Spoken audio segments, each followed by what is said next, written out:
পিতা এসে নাম ধরে ডাকায়, সন্তানগুলি বাবার কাছে দৌড়ে যায়। বাবা সন্তানগুলি করে নিয়ে জমা খায়, বুকে লাগায়, আদর করে বাড়ির দিকে নিয়ে যায়।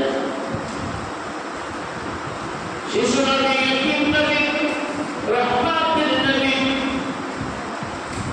হঠাৎ একদিন পায়ের পাদদেশে বসে আছেন। দেখেন প্রতিদিন যখন তার বাবা এসে নাম করে ডাক দিয়া সন্তানগুলি বাড়ি নিয়ে যায়, কিন্তু মুহাম্মদ সাল্লাল্লাহু আলাইহি ওয়াসাল্লাম আজকে আর বাড়ি ফিরেন না। তিনি অপেক্ষায় আছেন কখন আমার বাবা এসে আমাকে মুহাম্মদ বলে একটা ডাক দিবে।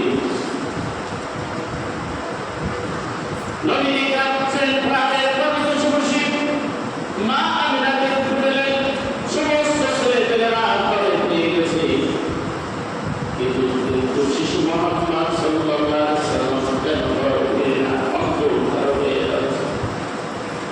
মা আমিনা ঘর থেকে বের হয়ে লোকদের কাছে জিজ্ঞাসা করলো, আমার মুহাম্মদকে কি দেখেছো?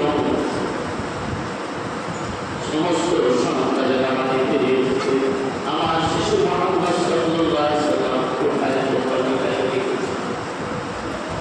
লোকজন বলতেছে, আমিনা, তোমার মুহাম্মদ সাল্লাল্লাহু আলাইহি ওয়াসাল্লাম ওই পাহাড়ের পাদদেশে আব্বা আব্বা বলে ডাকে, কিন্তু মুহাম্মদ সাল্লাল্লাহু আলাইহি ওয়াসাল্লাম ঘরে ফিরে আসে না।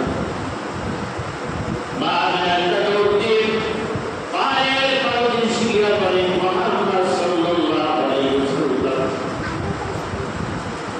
এই সন্তান নিয়ে গেছে, সমস্ত সন্তানেরা বাড়ি ফিরে গেছে, তুমি কেন যাও না? শিশু মুহাম্মদ সাল্লাল্লাহু আলাইহি ওয়াসাল্লাম ডাক দিয়ে বলেন, মা, আজকের তিন দিন হলো এই পাহাড়ের পাদদেশে এসে ছেলেমেয়েরা খেলা করে, আমি খেলা দেখি।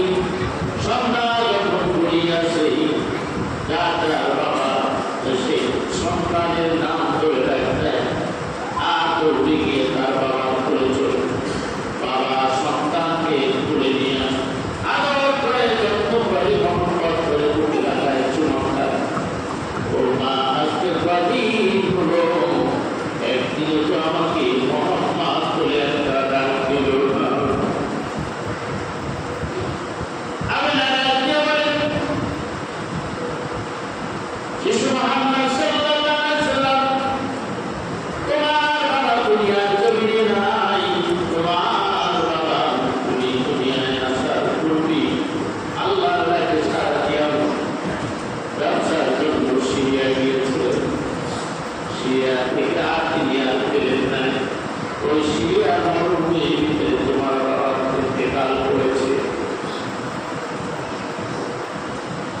শিশু মুহাম্মদ সাল্লাল্লাহু আলাইহি ওয়াসাল্লাম ডাক দিয়ে বলেন, মা, যদি তাই হয়, তোমার কাছে আমার অনুরোধ, আমার আব্বার কবরটা তুমি আমাকে একটু দেখে দেবে। আমি আমার আব্বার কবরের কিনারে গিয়ে সালাত দেওয়া